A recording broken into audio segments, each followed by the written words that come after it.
Halo, kembali lagi bersama gue Rengga di cerita tentang mereka. Jadi ini sebagai host kedua. Nah, kali ini kita kedatangan narasumber nih dari Malang. Boleh dikenalin siapa namanya, Mas? Nama saya Nuril. Jadi Mas Nuril ini dia punya pengalaman diganggu ya. Jadi dia ini pernah ngekos di beberapa tempat. Nah, di tempat kos-kosannya ini dia tuh selalu diganggu sama hal-hal yang berbau mistis gitu. Jadi gimana Mas ceritanya Mas bisa diganggu kayak gitu, Mas? Oke, bismillah. Jadi gini, gue tuh kan dulu sebenarnya tuh nggak ngerti apa namanya, kalau gue bisa ngerasain gitu loh. Iya. Soalnya ya aku pikir biasa-biasa aja gitu loh. Tapi setelah banyak kejadian tuh kayak baru ngeh, oh ternyata di setiap tempat itu memang ada yang ada di makhluk dimensi lain, itulah intinya. Dimanapun itu pasti ada. Iya, bener. Itu yang pertama tuh pas gue ngekos di Surabaya. Nah itu pada suatu saat kos-kosan itu direnovasi kan. Iya. Terus gue sama temen gue tuh dipindah ke kamar dalam ke rumah Indo. Di rumah Indo itu ada satu kamar yang udah lama kosong sih, benar-benar nggak pernah dibuka jendelanya, nggak pernah dibersihin, benar-benar apa namanya, lama nggak ditempatin gitu. Berarti pas Mas Nu datang ke kos-kosan itu yang kosong ya kamar itu doang gitu. Enggak, sebenarnya gini, gue dari pertama kuliah kan di Surabaya kan ya. Ya. Pertama ngekos tuh juga di Surabaya. Dan itu gue dari pertama kuliah sampai pindah ke Jakarta, itu gue tuh nggak pindah-pindah kos-kosan, hanya satu. Cuma pindah-pindah kamar aja. Gitu. Pindah kamar. Oh, oke. Pindah 4 kamar lah. Nah terus yang sebenarnya ada 2 kamar sih yang di situ yang serem. Nah kamar yang pertama ini adalah dulunya kamar seorang dokter, mahasiswa kedokteran maksudnya. Dan dia itu udah lama nggak masuk kuliah. Terus karena sakit-sakitan. Oke. Jadi kamarnya itu selalu tertutup dan lebih sering kosongnya sih kamar itu. Nah kamar ini itu sebenarnya justru gue pertama kali tuh ngerasain hawa yang beda tuh justru di kamar ini. Karena tadinya kan gue kamar sendiri. Terus pas itu Krismon tahun 98 itu kan ya. Krismon terus akhirnya ya udah gue pindah, udah nggak kuat bayar kosan sendiri sekamar, jadi pindah berdua. Nah berdua itu akhirnya gue tuh tinggal di kamar yang lama kosong itu agak di luar gitu sih. Nah di situ kamarnya ya agak gelap memang gitu loh. Tapi kalau nggak peduli siang malam, kalau tidur tuh selalu kayak ada yang ganggu. Selalu deh, pokoknya selalu ketindihan tuh. Dan itu udah beberapa kali lah. Sampai berapa bulan gue nggak betah, akhirnya pindah ke kamar sebelah. Kamar sebelah aman. Terus akhirnya sampai kos-kosan itu direnovasi kan berarti semua penghuninya keluar dong, pindah kos-kosan ya. Pindah kos-kosan, kebetulan gue sama temen gue tuh ditawarin di kamar di dalam ada kamar kosong, kamar lama gitu sih di rumah induk. Nah di situ lebih horor lagi ternyata, karena pas itu gue udah mulai kerja di agensi dan pulangnya kan nggak teratur, nggak on time jam 5 atau jam 6 gitu kan, jadi pulang itu tengah malam atau pagi gitu. Nah suatu saat yang temen gue ini masih kuliah, gue baru kerja. Nah di setiap jam 12 malam, 12 teng deh itu ada apa namanya, jam dinding kuno gitu di dalam rumah itu yang dengan suara horornya itu yang khas ya, jam dinding nenek gue di rumah sih itu kan berdentang 12 kali tuh. Teng. Aduh, gue ngebayangin itu suaranya serem banget itu, aduh. Iya. Itu kayak di film-film susana gitu deh. Itu suaranya itu bikin bulu kuduk berdiri itu masalahnya ya kan. Iya. Nah begitu ya dan memang ruangan di rumah itu ya ruangan itu kalau misalkan habis maghrib itu bukannya lampunya tuh dinyalain enggak, jadi malah dalam di ruang tamu tuh semuanya dimatiin gitu, jadi gelap gulita gitu. Oh, nggak dikasih lampu remang-remang gitu mas ya? Enggak ada gitu, Wah, jadi gelap gulita gitu. Bahkan kalau mau kamar mandi tuh kayak mesti males nanti aja, apa ya, besok aja lah. ya serem gitu deh. Terus pokoknya nyambung yang tadi ya, begitu bentang ke-12, nah di sudut pojok atas kanan plafon di atas pintu tuh keluar sesuatu yang bentuknya transparan, terus kayak kakek-kakek itu tapi botak, terus matanya bolong gitu, bener-bener bolong, bener-bener visualnya tuh nyata banget gitu. Itu tuh keluar, itu nyamperin temen-temenku yang sebelah tempat tidur. Gangguin yang ada di situ. Iya, dia mau masuk ke badannya temen gue kan, sama dia tuh kayak ketindihan gitu. Jadi gue bangunin gitu kan. Sampai aku tuh bawa sapu kasur itu gue tepok-tepok itu biar dia bangun. Tapi dia rasanya nggak kenapa-kenapa gitu. Terus suatu hari ternyata nggak cuma gangguin temen gue ya. Jadi habis gangguin dia terus gangguin gue gitu. Keluar pas teng-teng ke-12 keluar tuh langsung turun, itu langsung ke muka gue gitu, kayak mau masuk badan gue gitu, bener-bener mukanya di muka gue di atas itu, orang kan tidur Jelas gitu mas mukanya. jelas. Gue tuh udah kayak nggak bisa gerak gitu kan, terus di muka gue yang mau masuk nggak bisa, ini keluar lewat jendela, dan itu berulang-ulang terus sampai aku tuh kayak stres gitu.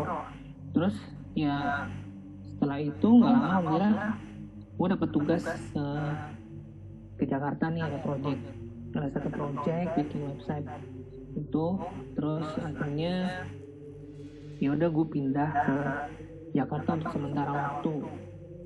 Nah karena ini project mendadak dan kita harus onsite di kantor klien, gue tuh diinepin di kos-kosan di lapangan Ros itu sama bos gue, ada senior di sana kan.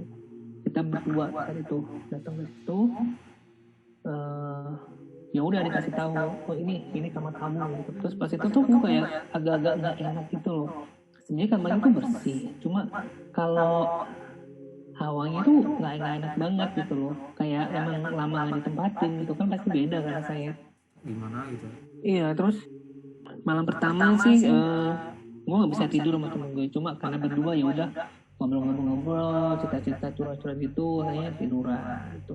Terus berikutnya gue kayak mimpi ketemu cewek gitu di Metro Mini, kayak ketemu cewek di Metro Mini. Terus makin hari mimpinya masih sama, cuma dia makin deket gitu. Nah terakhir dia tuh duduk sebelah gue di Metro Mini, tapi dia gak ngomong apa-apa, dia rambutnya panjang, pakai dress putih, diem aja, cuma dia pucat gitu sih, nunduk gitulah. Terus akhirnya makin lama makin deket. Nah hari kesekian gitu dia duduk di sebelah gue, pas di Metro Mini itu. Terus akhirnya gue kebangun ternyata dia udah duduk di tempat tidur temen gue di sebelah. Terus gue nggak bisa ngapa-ngapain, mau teriak gimana, gue udah kayak speechless aja, kayak oh ya udah mau gimana. Tapi kayak apa ya, gila ya, maksudnya baru lepas sekali yang di kos-kosan Surabaya itu, ini baru ingin berharap ya, memulai hidup baru dengan sesuatu yang baru, ternyata lebih horor lagi nih, lebih serem gitu. lagi. Terus tapi kita masih, gue cuma kasakunok sama temen gue sekamar itu, sama yang senior gue itu kita nggak cerita. Sampai satu saat pas di kantor dia nanya, lu gimana, betah nggak di kamar di kosan yang baru, udah gitu. Terus emang kenapa, dia cengar-cengir gitu kan, emang kamu nggak ada apa-apa gitu. Terus baru aku cerita kalau didatengin itu. Terus hari dia ketawa-tawa, katanya dia nggak berani cerita dari awal, soalnya pasti kita bakal nolak tinggal di situ, katanya gitu. Makanya dibilang itu kamar kayak kamar keramat itu sih, yang tinggal di situ tuh nggak lama, karena begitu diliatin pada pindah lama-lama gitu. terus pindah akhirnya karena proyeknya kurang resource ya, jadi tim dari Surabaya itu dikirim lagi ke Jakarta, ditambahin. Sorry nih Akhirnya mas, kita dikontrakin. gua merinding banget nih.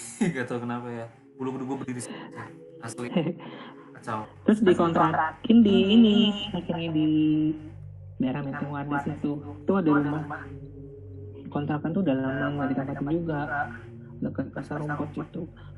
Akhirnya ya udah kita tempatin kerja di mes lah, kita anggap aja mes ya. Terus habis itu karena komputernya terbatas nih, jadi kita gantian kayak shift-shiftan gitu, tiga tidur tiga bangun, tiga tidur tiga bangun gitu kan.